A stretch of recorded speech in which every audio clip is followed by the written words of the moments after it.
By the way, I came in costume today, but the costume was mainly for Aaron's benefit. I'll show you why. Someday Aaron will need this. I will give it to him in my will. Fast forward a few more years, and Michelle went to Paris at her first quarter of her third year at the University of Washington.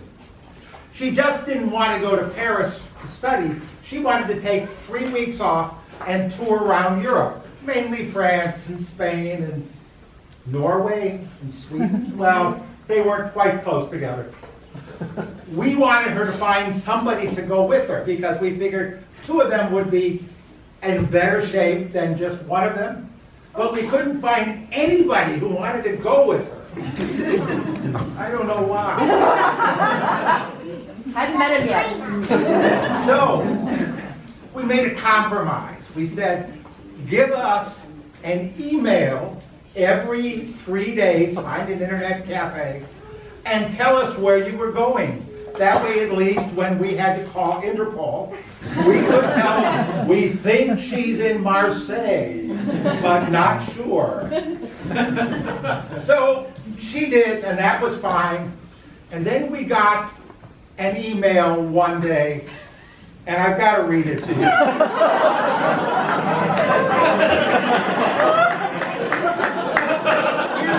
She writes to our parents, to her parents. Don't worry, since I'm sending you this email, I'm all right.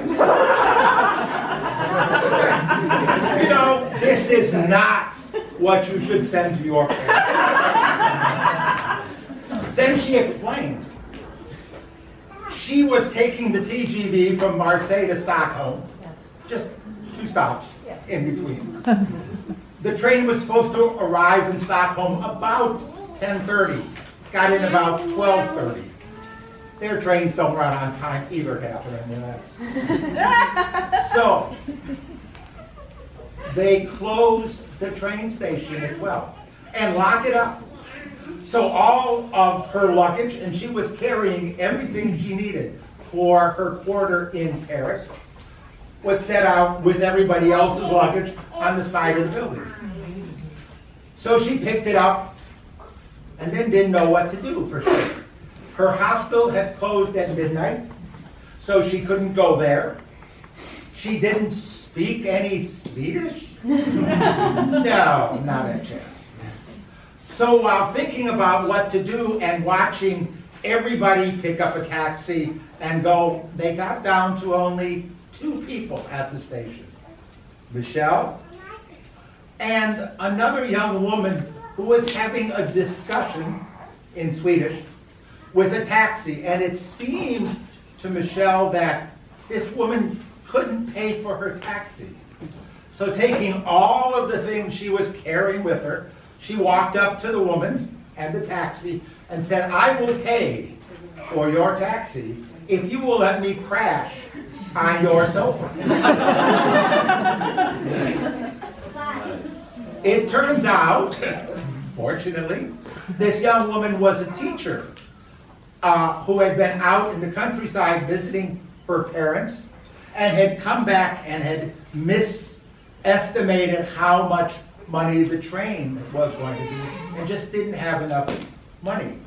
The next morning she made Michelle breakfast, took her to her hostel, and everything was fine.